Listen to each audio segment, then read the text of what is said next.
Hey guys, welcome to Let's Talk Sound and Mind. If you've been following us, which some of you may have been, may have not been, may have missed the last sort of hiatus episode, we changed slightly. We changed from the songs that saved us, soul music, to Let's Talk Sound and Mind because we felt it was the natural way in which the podcast was going.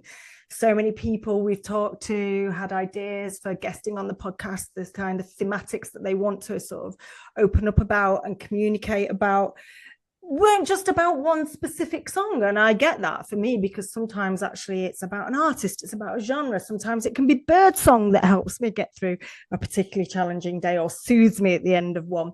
So we evolved slightly. We explained that in episode 6. So if you're interested in that, maybe go back and have a listen. Well, maybe me and Becky will talk about it at the end. But right now we have a really great guest on. I'm so super excited to talk with this lady, this individual. She's so experienced, so much knowledge.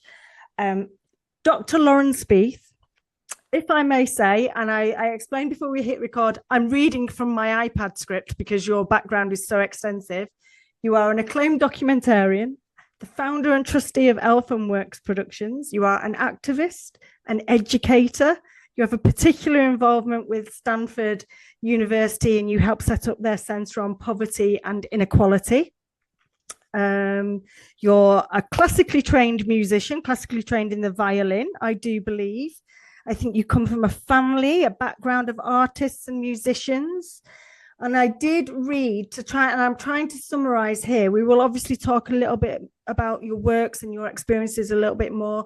But the first thing I kind of wanted to, I'm going to say hello. Hi, Lauren, Dr. Hi. Lauren. Should I call you Lauren or Dr. Lauren? Call me Lauren.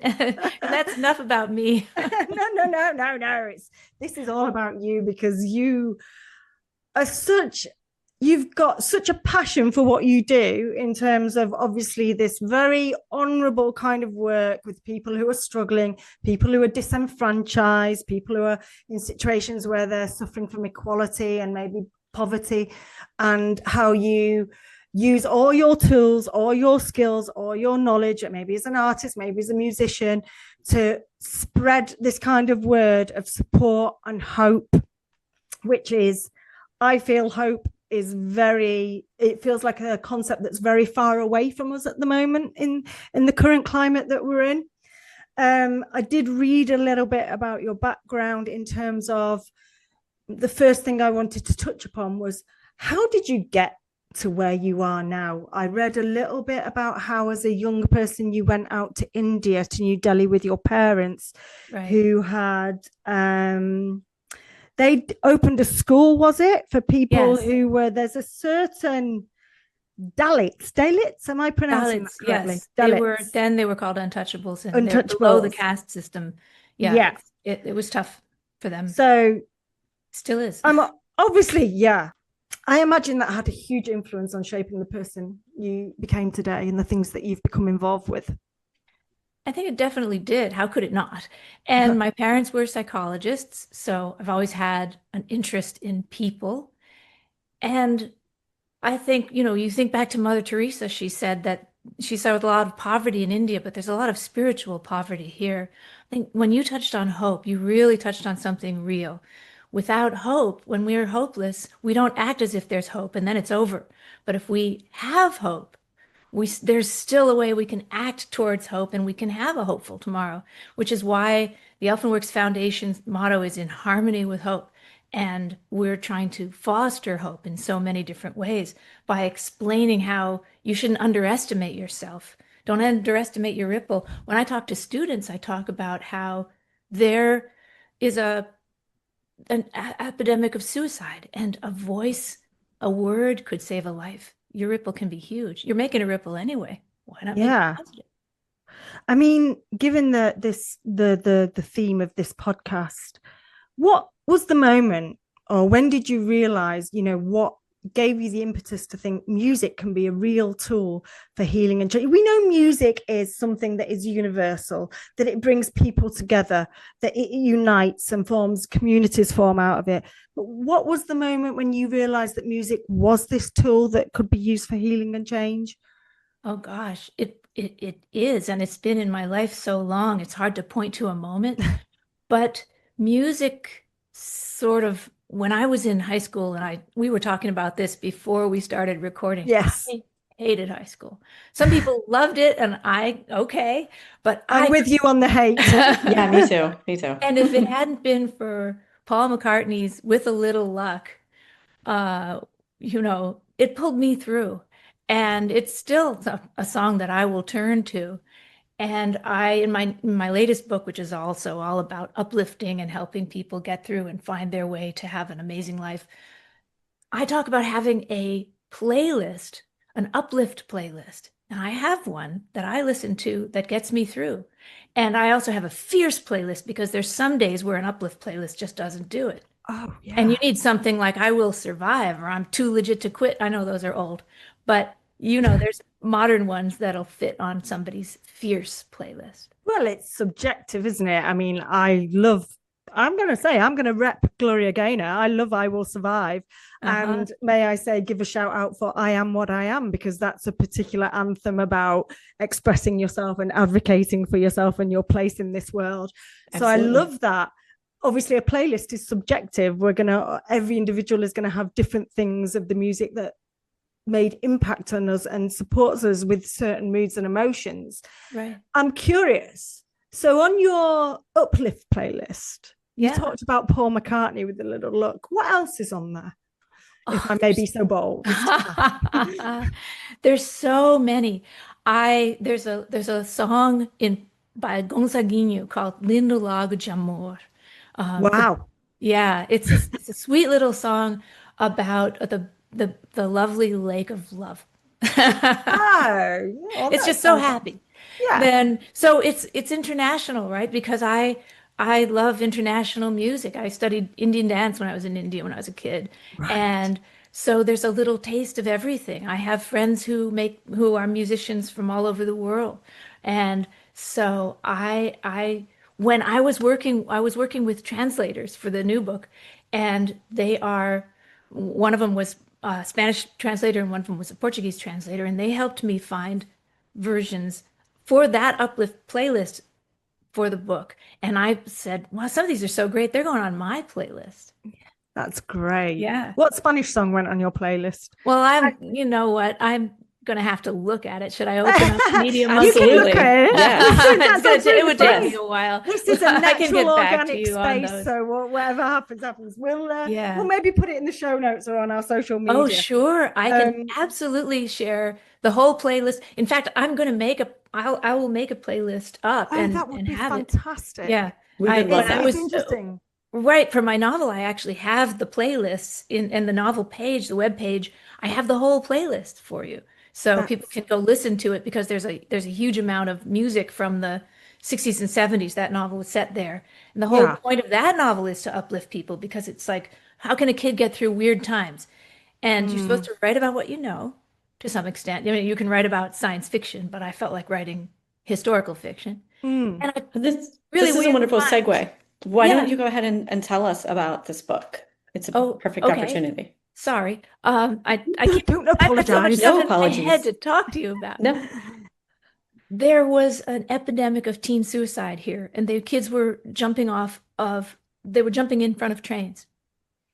And it was breaking my heart. And I thought, how did I come to have resilient hope? I grew up in really bizarre times. The 60s were crazy. The 70s were crazy too. And so I decided to write a novel about a young protagonist getting through and having all these things happen and navigating and making, because of, let's say strange parenting and strange things happening. How do you make it through? So because that there are touchstones that will be different, obviously none of these younger people are living through any of that now, but there were protests then. There's protests now. There was nuclear threats then. There's nuclear threats now. There's all these. There was intense music then. And that's why I think it's also interesting to people my age, because there's so much music. It starts with a bang, with a car crash and a piece of music as well. So, and it ends with a piece of music as well. It ends with an old song from the 60s by The Circle called Red Rubber Ball. Okay. I love that concept. I'm going to have to read this book. I love that concept. So it's all about pushing out hope somehow. And so that's my whole thing. And so when we were trying to start the center, when I was helping David Grusky, who's the director of the center, foster his center on poverty and inequality, which was studying American poverty and inequality, not international. Poverty isn't something people want to talk about. No, they don't want to talk about it. It's not. So we thought, let's turn it on its head. Let's make it a concert for hope. And I have a friend named Giancarlo Aquilanti who teaches at Stanford. He teaches composition, and he wrote this beautiful piece of music called La Povertà in it. And so we got these amazing sopranos, and I was in Peninsula Symphony at the time, and my wonderful conductor conducted gratis. He came and conducted, and we had two string quartets. And Giancarlo, who writes a fugue in 8 voices? Nobody can do that, but Giancarlo did. And we got together, my old German teacher from college and all these people, to decide what would we set to music. And we set a little bit from, open thy hand to thy poor, and a little bit from, this and that. And it was just this marvelous piece. And we filmed it. And then also Tammy Hall, who's on Rejuve, which we'll talk about, I think, because that's what got us into this whole conversation in the beginning. Tammy was there, who played, but there was gospel there. I saw a clip of it, actually. I watched the trailer, and I saw on the center's website, I saw a clip, and I saw the trio who were singing gospel, and it was beautiful. And then there's a clip of the orchestral piece with the 2 sopranos, as you mentioned. And I wondered, gospel I find incredibly uplifting anyway, just as a genre of music. The fugue with the sopranos, I was slightly surprised by. So obviously there's a lot of classical music that is uplifting, but I wonder what about that particular piece of music you feel is so uplifting. It doesn't, unfortunately, on the clip, it doesn't get to you. Well, the whole thing is on Elfenworks Foundation website. You can watch the whole movie. Okay. But there's something about Bach. There's people who say, I know there's a God because I know there's Bach, right? Bach puts me in a headspace where I feel great. I just feel grounded. I feel okay. The world's okay because Bach. That is incredible, because Bach, I love his, there's one called Viol da Gamba, and I find it incredibly melancholy. Oh, I love it. Well, I know, but it just shows you again how music is so subjective. Yeah, but I know, in the Chaconne, right, is one of my favorite pieces. It's a violin piece. And one time my violin teacher, Aaron, who's now gone, he played it for me until I couldn't stop crying. It was so, and he was like, okay, I'm done. You're done. That is kind of how I feel about Viol da Gamba, actually. That's how it is with the violin. But it's so beautiful. I know in my saddest moments about, I had everybody's had up down moment, but being able to play the violin, you can sing your soul out. You can sing the saddest moments of your whole heart on the violin. Oh, Becky, you have a question. Yeah. Okay. So the violin has a very emotional, human-like voice. So how do you use it to express mental or emotional states that words cannot? Well, or do you think that others play it? However you want to take this. Yes. Absolutely. It is, I feel so close to the human voice. It sings your soul, right? So I was so fortunate to be able to play with orchestra, and there's just nothing like having a whole wall of sound around you as you're singing the melody of whatever is coming out. So it's the expression of somebody else's song. It's Bach's song or somebody else's song, but you're the singer. It's coming through you, right? And it's that emotion, or this emotion, or another emotion. Or when I was feeling incredibly down, oh my goodness, Schindler's List,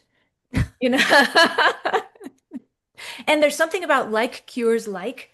If you play something really, really depressing, it's like listening to James Taylor having Fig Newtons and having a glass of cognac and oh, crying your eyes. It's like something about like cures like. So playing something really sad on the violin and crying your eyes out is good for your soul. Are there certain tones and modes and techniques to reach, to convey those types of feelings, whether it's peace or grief or transformational? I would say with staccato and other ways of, playing, you can make the violin sound pretty gruff if you want to. Or you can take a full long bow with a lot of nice vibrato and mellow it out. And you can have, and it depends, of course, on the key. Some keys are refreshing and happy, and some keys are quite dissonant. And the way you can make it even stronger. So when we were working on one particular album, we asked a friend of mine who's one of the best piano restoring technicians probably in the world, but he's definitely in the Bay Area. People fly him everywhere to fix their piano. He came and he tuned one of the pianos at Fantasy Studios in a historic temperament so that it would be more in tune with itself in certain keys that Tammy was playing. Wow. Yeah. That's impressive. So there's certain keys like that. C is the happy key. You get into a car. I have some friends who have absolute perfect pitch. I have relative pitch. Maybe if I worked really hard, I could train it or something. But I have some friends, Tammy and Josh, for two. They sit in my car and they go, C chord. And one of them goes, yeah, second inversion. And I'm going, you people.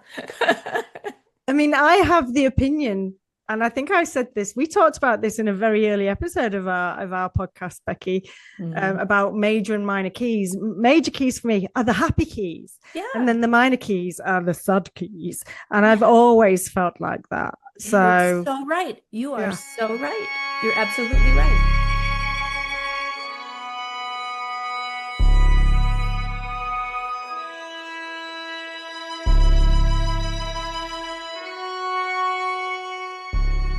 And then the other thing that you were saying about like curing like, and the immediate thing that actually popped into my mind is I completely get that, because there is a piece of music, it's Intermezzo from Cavalleria Rusticana, which I don't know if you know of that. Look it up. Intermezzo from Cavalleria Rusticana. My pronunciation is terrible. It was a favorite classical piece of my grandfather's, and it was played at his cremation. Now, I don't listen to it that often. And I know when I need to cry, I listen to that. And then at the end of it, when it's done and I'm all cried out, there is this kind of strange euphoria that takes over. So you're absolutely right that actually making myself feel sad and listening to something about something that reminds me of something that's sad, then all of a sudden I feel much better at the end of that process. I guess it's like an almost soul. Yeah, it's a cleansing, a catharsis, a little bit of an exorcism, maybe something like that. But I like that. Yeah, when you said that, I was absolutely like, you're so right. All this time, I felt I was beating myself up by thinking, right, I'm going to listen to this piece of music, and I know it's going to make me feel sad. But then at the end of it, I always feel a little bit better. So but it's not making you feel sad. It's invoking the sadness and allowing it to be expressed.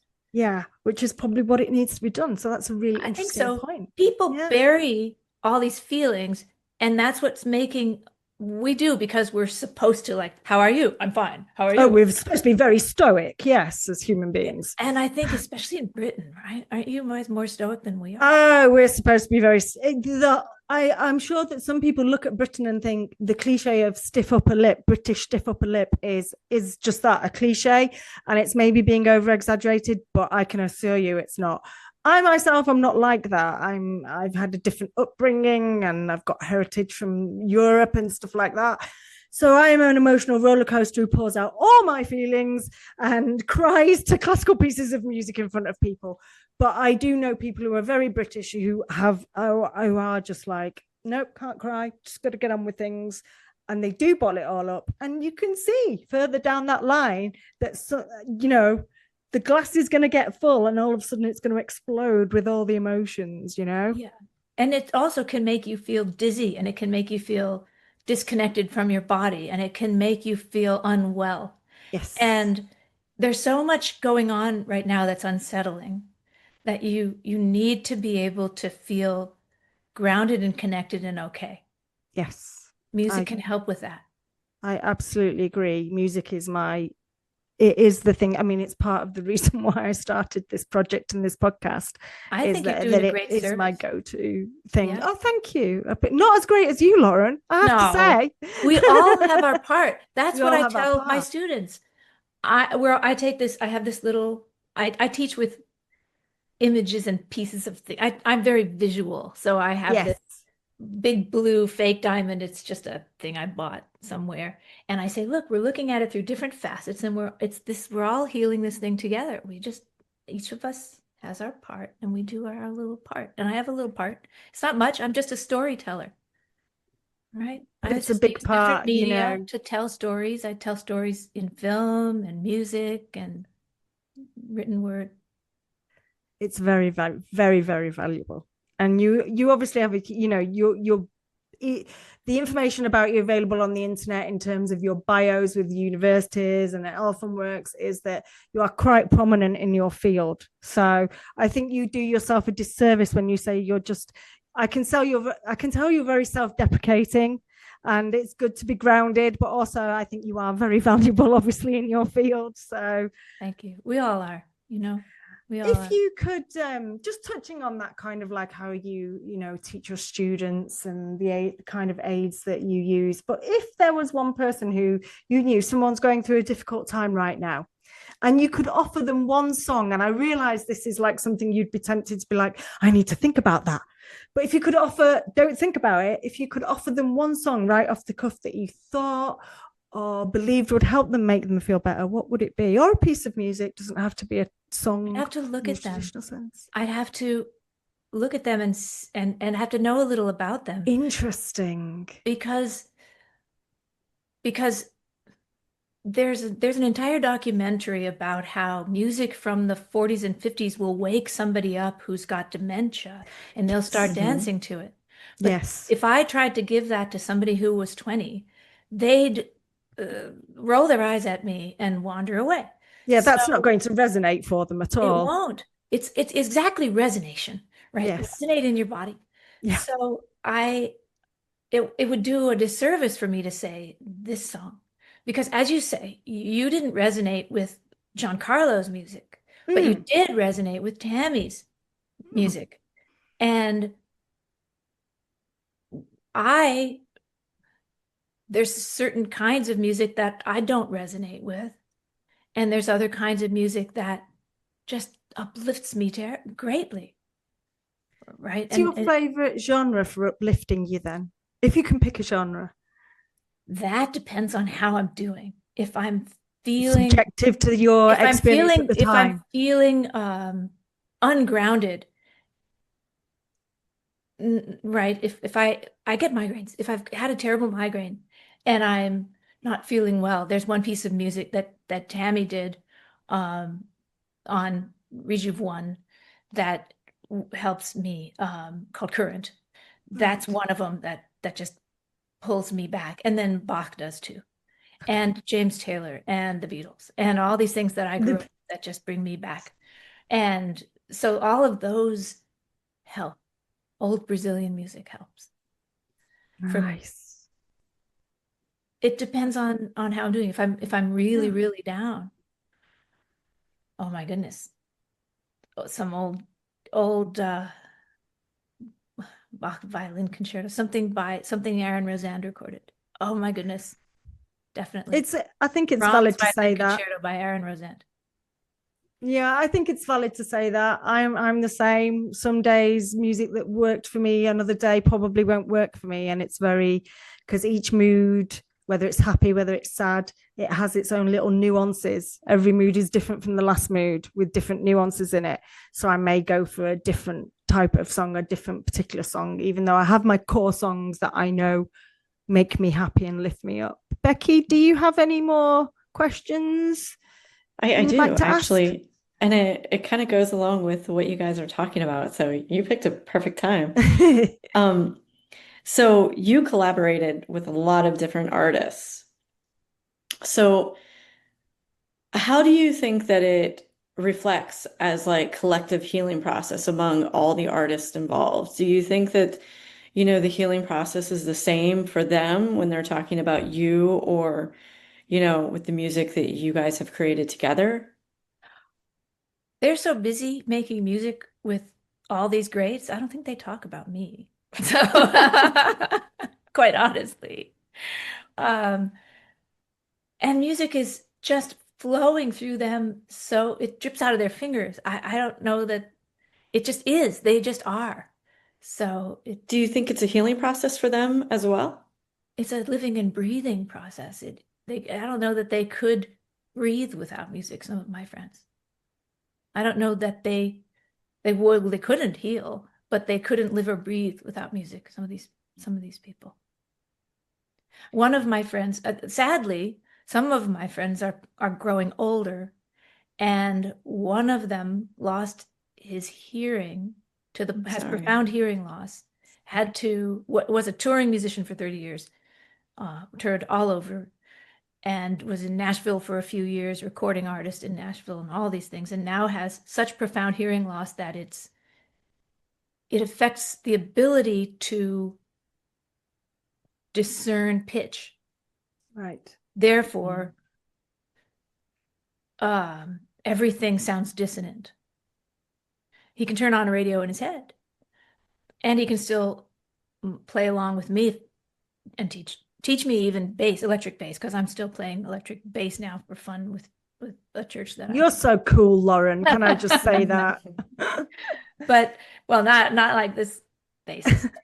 But that was a profoundly painful thing. So living without music, it's like, right, it's really tough. When it's been such a huge part of your life. It's part of a self-definition for these people. It is who they are. Yeah, I can imagine that is a challenge that is quite difficult to surmount. Well, there's no surmounting it, I guess. A lot of them have tinnitus. A lot of them have arthritis. A lot, because everybody's young, not young. One violin teacher I know pretty much ruined their back because of the thing that you do, and so had to really teach lying down on the floor flat because it hurt so much to just stand up. So I mean, but they carried on, right? Lying down on the floor. They carried on lying down teaching. Yeah, that is commitment and resilience right there. Yeah. Well, passion for what they do. Self-definite. That's who they are. That's who they are. Yeah. Thank you so much, Lauren, for joining us. I have so much. I could talk to you all night, and but we've run out of time, unfortunately. Well, I appreciate your having me. Thank you. No, we will link to your new project. I will link to Elfenworks in the show notes. If you'd like to email us the details of your playlists, we're happy to publish them. I will. Maybe we'd even like to have you back at some point when we can talk to you for a little bit longer, because I just think there's so much there. Especially the activism. With the activism. Music and activism is huge, actually, and there is a project I'd love to talk to you about that Peter Yarrow of Peter, Paul, and Mary invited us to be involved in, which was really an honor. Okay, well then that's a date. We're definitely going to have you back, Lauren, if that's okay, because I had more questions and I could literally, like I say, go on all evening, but I know. I don't want to keep you too long. Well, I've bothered you long enough. But you have not bothered us. You have been so interesting. And I just want to thank you again for guesting on our podcast. It's wonderful to speak to someone with such passion for what they do and what they believe in. It just actually gives me hope in a time when feels like, as I said earlier, hope feels like a very distant concept. Yeah. Speaking to individuals such as yourself really gives me hope. Mm-hmm. Thank you. That means a lot. We'll say bye now. Thank you very much. Bye. And hope to have you back in the future. Thank you.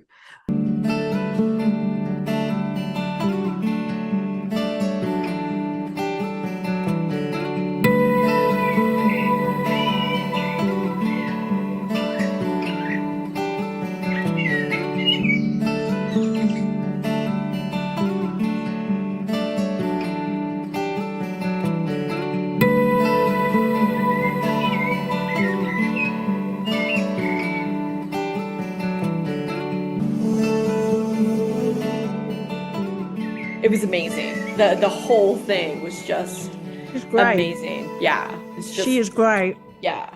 And honestly, like the thing that we were talking about, like after the session closed with the whole, the next one, right, of the additional people that we're going to add, like I am perfectly okay with doing that for August, like a part 1 and a part 2. I don't know how you feel about it. You want to break it up? I'm totally cool with it, but I'm all about that.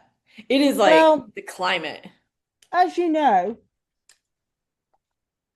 I'm trying to gather my thoughts. As you know, I've been having quite a torrid time of it lately. Which torrid is such a stupid word. But that's all I can think to describe the time I've been having is torrid, even though I think it's kind of maybe what you use to describe, say, Heathcliff and Cathy in Wuthering Heights had a torrid affair or something like that. So right now I can't think straight, because I didn't even think that this episode was going to make it to the point of us doing the Zoom with the guest. Right. By the way, guys, you've just listened to Lauren Speeth. She's fucking amazing. Yeah. Ooh, Lauren might listen to this and not like my cursing, so sorry, Lauren. So yeah, I didn't even think we were going to get that far, to be honest. Between your situation this month and my your situation.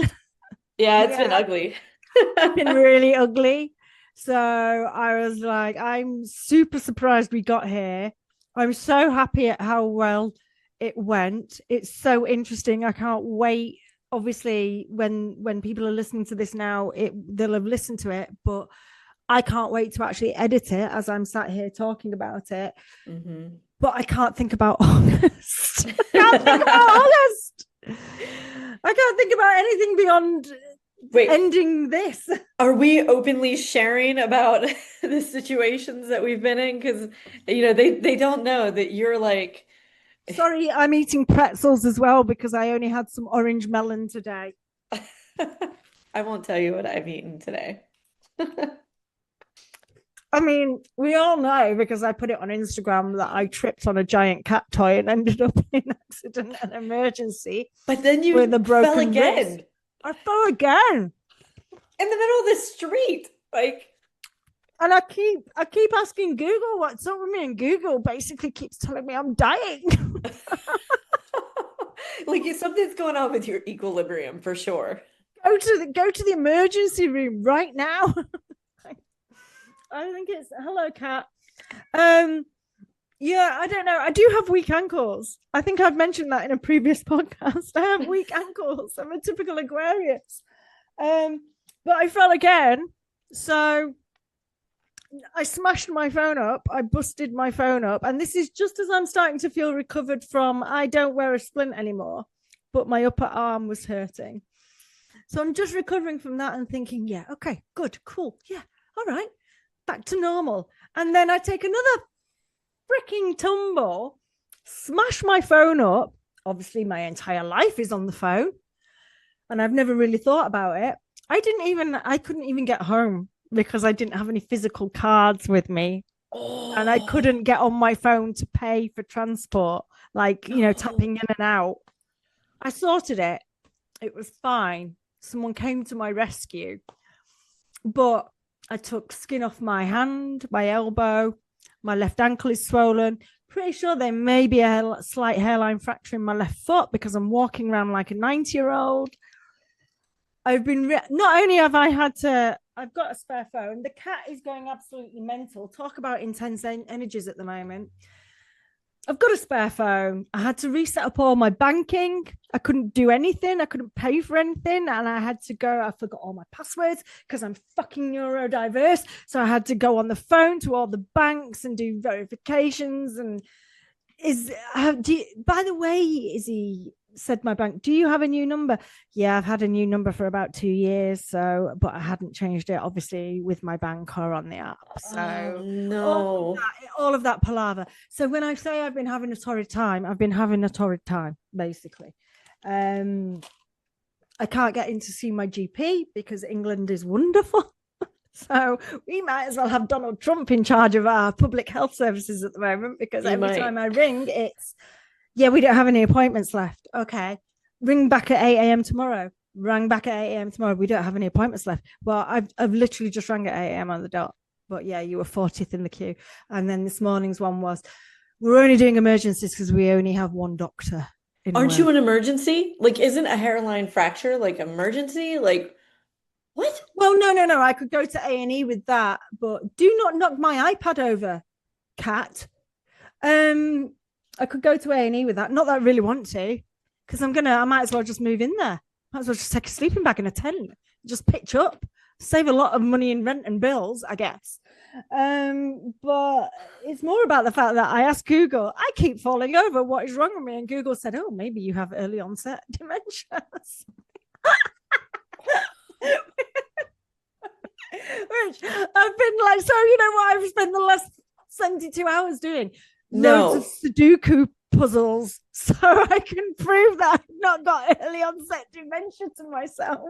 I don't know, like I would think like equilibrium or something, or I've probably just got an iron deficiency. Equilibrium, or like I don't know, maybe your shoes are old, maybe you need something with special soles, maybe there was like a crack, maybe your glasses didn't like adjust. Like I do have completely flat feet, you know. That's better than dementia for sure. Yes, I'll take flat feet over dementia. So sorry, I had a kid looking at me. Oh, right, okay. The kid listening to this. Yeah, no, I do have completely flat feet, and I found that out some years ago, and I never did anything about it. I was supposed to go and see a podiatrist, I think it is, and maybe get things for my shoes, and I was like, I'm not getting special things for my shoes. I'm not going to be a person with special things in my shoes. And I wear Converse, which are like the worst thing for flat feet. So no wonder I'm fucking falling over all the time. Maybe you just need to get a skateboard and some Vans at this point. Because that's like, is that Becky, what you need? I couldn't walk along the street without falling over. I don't think advising me to go on a thing that's moving on 4 wheels that I have to balance on. Maybe I can't balance on my own 2 feet. Maybe that's the thing. Maybe it's like supposed to be flat foot, and you're able to balance on that a little bit better. I think I need to wear Skechers. I'm not promoting any particular brand here, but I think apparently Skechers are quite good for people with no arches or whatever. Anyway, this isn't a podcast about feet and physiological problems. This is a podcast about sounds and emotional health. I guess this is about my emotional health, which, as we've said, has been torrid, like Kathy and Heathcliff in Wuthering Heights. I have been running the gamut of all the emotions. And there's other stuff as well, but I can't go into that because that's too personal. So what's your stuff? Go on. I'm kind of afraid to say anything because I don't know who's going to be listening to this, but it's just been me juggling 2 practices at the same time and starting my business. So it's been ridiculous. Even when I'm not at the community mental health, then I'm working on the private practice. When I'm not doing either one of those, then I'm trying to like create sense for other people. And not to mention, my life in itself. And so, yeah, I'm like, and not to mention I was working with a very complicated person.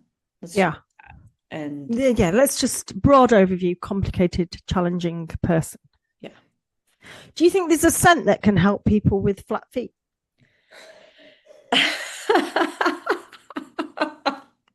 Mint, eucalyptus, something like that. I don't know.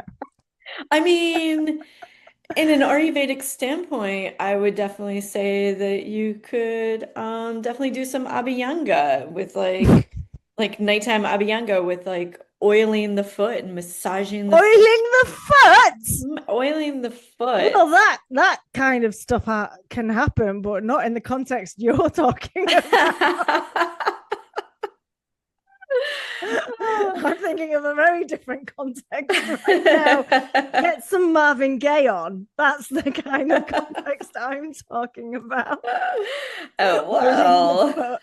What oil should I put on my foot then? Is there a specific oil? I mean, then I'm going to try anything at this point. I don't want to fall over in the street again and be helped up by a good-looking man. It's embarrassing. You would want definitely something that does like circulation for sure. Something heated. What would be like Cinnamon a pepper or or pepper. something warm. I don't normally say like a cassia maybe because that's kind of like a cinnamony, barky kind of Mm. resin-ish. Something spicy, something that you can like it gives a warmth. Yeah. I don't think that pepper is going to go good with You Marvin Gaye. you would be surprised. It's a very it's the essential oil is definitely different than the actual like product. So I mean it does like a maybe even like a jaggery kind of I mean they smell really I don't know. Maybe I'm I'll gonna, just have to send it to you.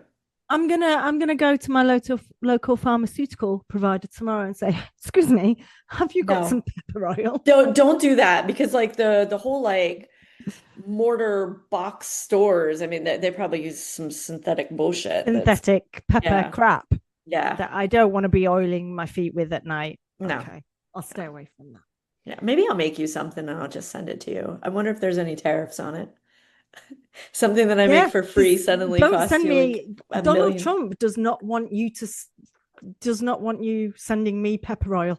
He I doesn't did want America's pepper oil leaving America. I did purchase like a band t-shirt recently and it's coming in from Europe and I'm kind of nervous about it. I was kind of holding my breath when it was going through customs. Gonna I'm get like, whacked. You're gonna get whacked. Ask yourself, is it worth it? Maybe a good band. yeah, it Wow. is. But I'm not going to Is, say who. is it who I think it is? Of course. Of course, right. It's totally worth it. It's totally worth it for you. Say no more. I get it. Have you been listening? Have you even had time to listen to any music given your crazy lifestyle? To be honest, I've been very selective about what I listen to. Most days it's silence in the car because I'm afraid to attach any memories to the things that I'm listening to. Isn't that Yes. terrible? And No, it I is, but I get it. Yeah. I totally caught myself listening to old things of 07. Like Oh, they're super soothing though, zero yeah. 07. Milton at Midnight was like, oh, and I just tell the app that I'm using, which I'm not going to promote any app. We can though, because we're impartial. We are an independent broadcast. I don't I'm not sure that I agree with this app. I just use it because they give me a better Are selection. you talking about the one beginning with S? Yeah, I don't really like them. I So know, but the thing is, it's really hard to be ethical I know. in your entire life. Like I moved away from the one beginning with S, right? Right. But then I can't stream to anything on the other one beginning Oh. with T. They've removed all their streaming partnerships, and the app is really fiddly, and the selection of music isn't as good. See, I usually use the A one when I want to listen to specific Yes. albums and stuff. But yeah, like the S, it's kind of like I just say, hey, blah blah, play Yeah. me Milton at Midnight. And then it'll start like giving me a whole bunch of things that are just like it. And I'm like, oh, it's so good. The algorithm is just too good. Yeah. The algorithm is just too good. We Yeah. can have a separate discussion at some point about the ethics and how it treats musicians. And I do feel really, really bad. But conversely, I want to listen to music. And, I've discovered a lot of new artists via that particular app, a lot of new artists. And I have gone and bought merch. I have gone and bought vinyl off the back of that. I have gone to gigs because I have discovered that artist via that app. So there is a knock on effect. So I get what the musicians and the artists are saying. I can talk about it from my own standpoint. I don't want to comment on the creators who are from Sweden, to be fair, and they should know better because, Scandinavia is supposed to be better on equality and fairness for all and shit like that. I just think it's a travesty, and I agree with you. I found musicians and music on this app that I wouldn't have heard elsewhere. Mm. And Yeah. I just think that they do a disservice to Oh, artists. And 100%. it's just sad. It's just sad. 100%. And that's why I don't want to like say anything or promote them, because I just want to be like, No, I know. And it's why I kind of wanted to make the playlist that we have that runs alongside this podcast, which I haven't updated in months, so it doesn't really bloody matter anyway. But I wanted to make it available not just on there, but on Apple and Amazon. And I don't agree with Amazon. And I hate Jeff Bezos and his penis-shaped spaceship sending women into space and I don't stuff ever like listen to that. him. I don't ever listen to Amazon Music at all. I hate Jeff Bezos. Yeah, no, I do. But also, sometimes it's good when you can get things delivered next day on Amazon Prime. Oh, okay, yeah. I mean, I mean, as a as a courtesy neurodiverse service, person, I'm really bad at being organized, and sometimes I need cat litter quite desperately. Yeah. Amazon Prime saves my ass. It's the only place for me to find dignifying coffee.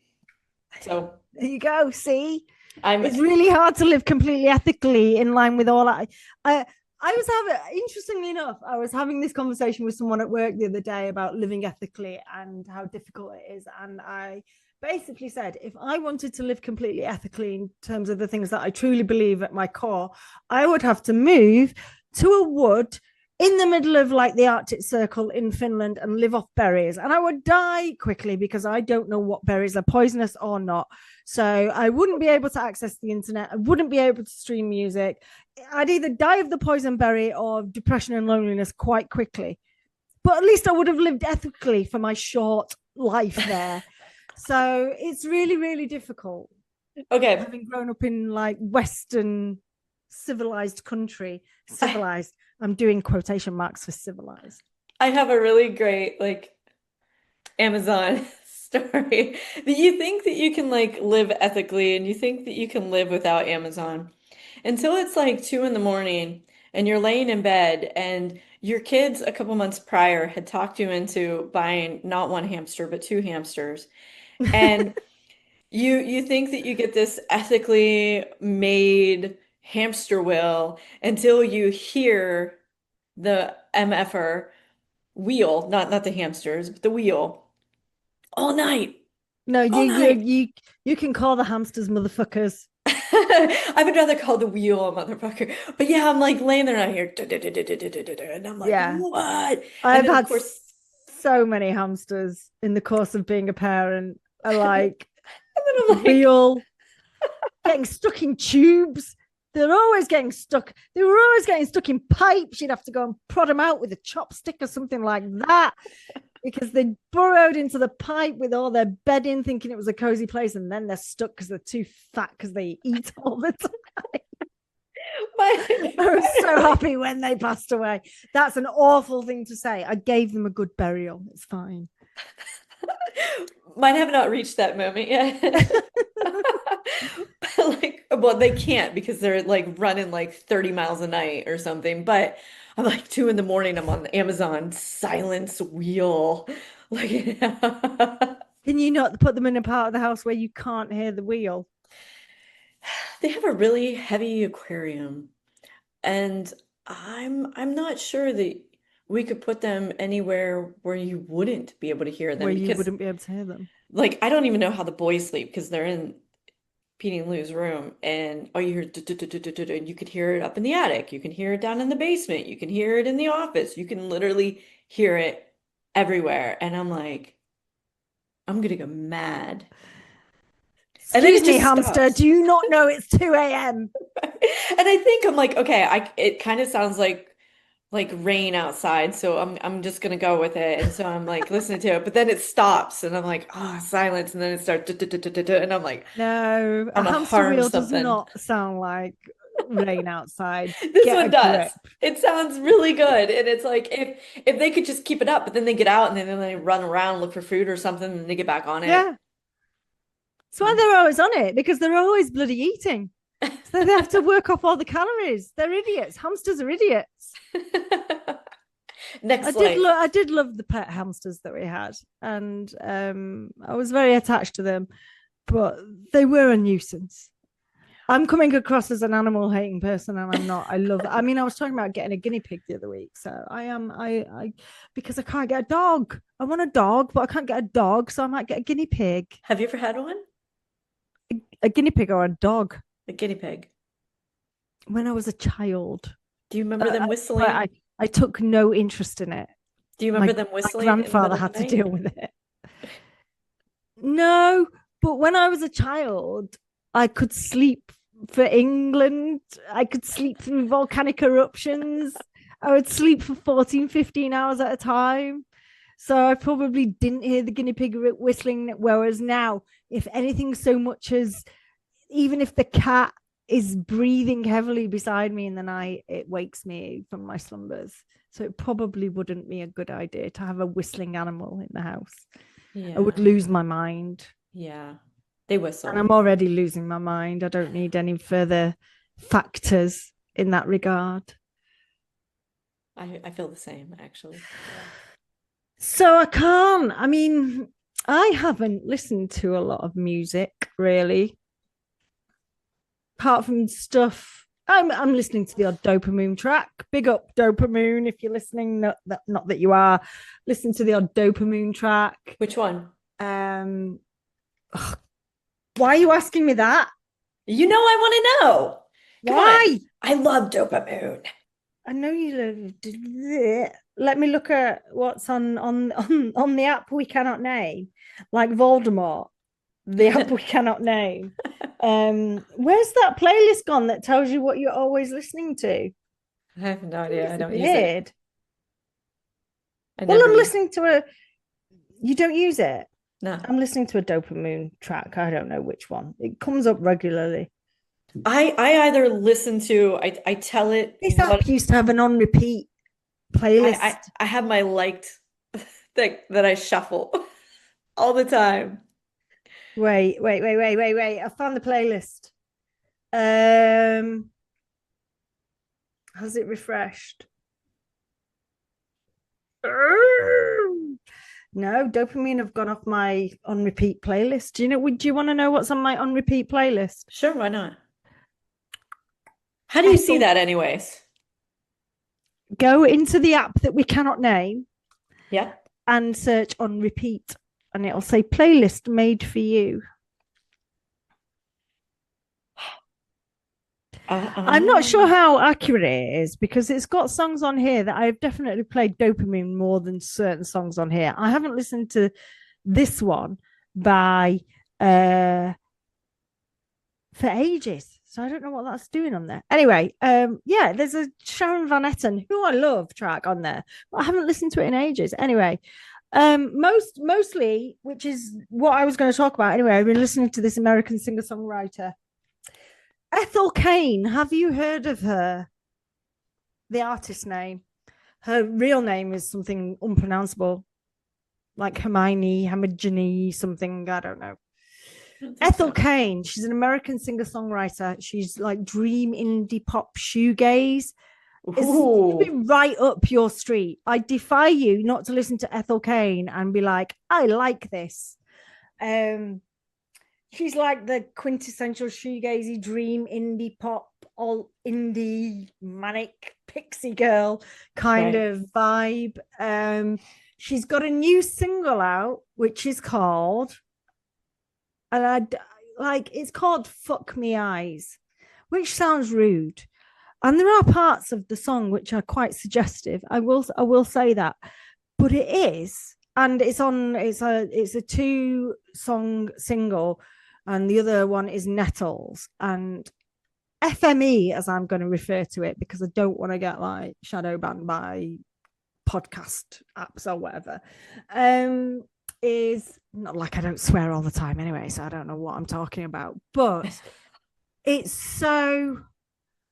Yes, it's a bit suggestive in some of the lyricism at the start, but there's this bridge which is just epic, and it is just the most uplifting one of like, it goes from mellow and kind of just like trundling you along to this really emotive, swelling kind of bridge that pulls no punches with your emotions to the close of the track. And Oh my God, I just love it. And I've listened to it over and over and over again on the bus so much. I'm loving Ethel Cain at the moment. All her albums I really like, but this one's from her upcoming album called Willoughby Willoughby. Tucker. I'll always love you. Whoever Willoughby is, shout out to Willoughby Tucker out there. Ethel Cain will always love you. And that's due to be released like beginning of August. So I've been listening to that a lot because it's very mellow. I think my vibe lately has been very mellow. And the other thing that I've been listening to is there is an artist, a composer called Jessica Curry. Now, Jessica Curry is an artist, musician, composer. She is also co-head of a gaming development studio called the Chinese Room. They did this brilliant game back in like 2015 called Everybody's Gone to the Rapture. It got really good critical reviews. The soundtrack won a BAFTA award. I mean, it's good stuff. She's re-released some updated versions of the songs that were on that soundtrack along with some new stuff on an album called Shielding Songs. And it's quite personal for Jessica because she's gone through a period of ill health. She was isolating during the pandemic and stuff. So she worked on this new album.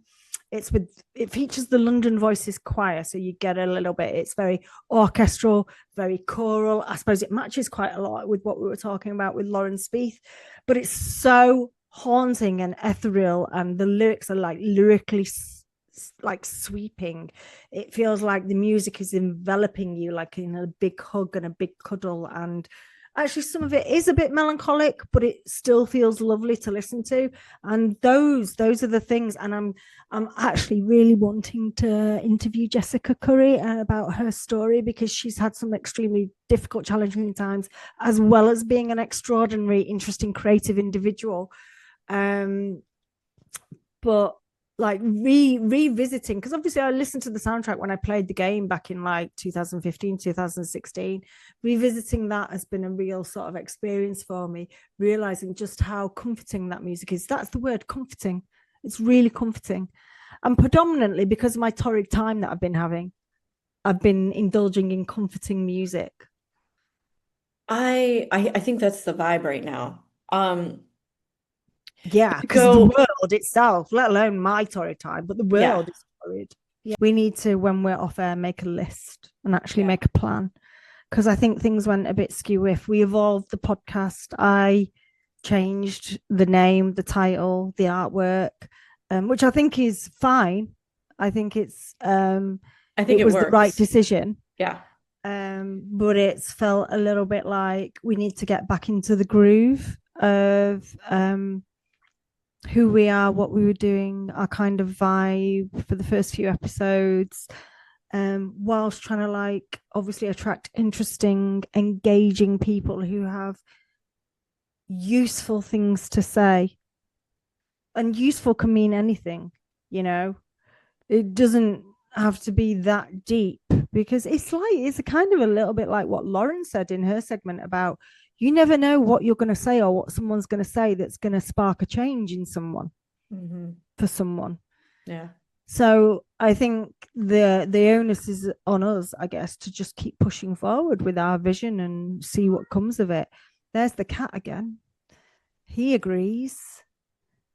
Put cat makes a noise on your bingo cards, guys. It's okay. I had a kid come in and give me a cookie and then made a noise. So put kid makes a noise. Put hamsters, cats, and kids on your bingo cards for the second half of 2025, because I feel like that's going to be those are going to be recurring themes. I mean, we didn't even really go hard on the old French stuff today. I haven't even said anything French, which is sad. Well, dopamine. Yeah, but dopamine isn't. They are French. Dopamine is not French, is it not? Correct me if I'm wrong. Is dopamine a French word for something, or is dopamine just dopamine? I think it's just a band dopamine. Name. It's just dopamine. It's just dopamine. And I still to this day, in fact, let's try and get an interview with one of dopamine, because I really want to find out, is dopamine a wordplay on dopamine? I bet you could just send them an Instagram message and they will respond. Well, I need to find out before, because if they say no, I'm like, you're not coming on my podcast, right? Whatever. No. Offers closed, offers redacted, whatever. And hopefully we can continue amongst all the deep, real, sometimes uncomfortable talk, because I think with Lauren today we touched on subject matters that were uncomfortable. We certainly talked about, obviously, the gun shootings, the shootings in schools and colleges in America. Lauren herself mentioned something about you never know what you might say, who might, be on the. I've actually saved someone from going over a bridge once in actual real life. There was no music involved, but it was such a mad thing. I was with my bestie mate up in the northeast of England, who I won't say his name, but you probably know who I'm talking about. And it's in a city with a lot of bridges, and we were just going out for lunch on one Sunday, and there was a girl on the other side of the bridge hanging ready to drop, and we ran and we caught her and we got her back over to the side and we talked her down, and eventually the police came along. And I'm not going to go into the whole story about it, but then obviously we walked away, and when we walked away and I got a certain way up on the bridge, I just fell to my knees and burst into tears, because it was such an intense time. It was so stressful, it was so intense, and I would not have wanted to be anywhere else. And clearly I was there at that time, and I wouldn't have wanted to avoid that responsibility. If the universe is going to give me a responsibility like that, I'll take it on and I'll do it, and I'll try my best to affect a good outcome in that scenario. But it is a deep thing to talk about. These things are deep and uncomfortable, and even when I think about that now, which is probably maybe about 4 or 5 years ago, I still feel uncomfortable about thinking about that particular event that happened and what we encountered that day. So what the fuck was I talking about? Because I've forgotten. So we never know how much will matter to people, as well as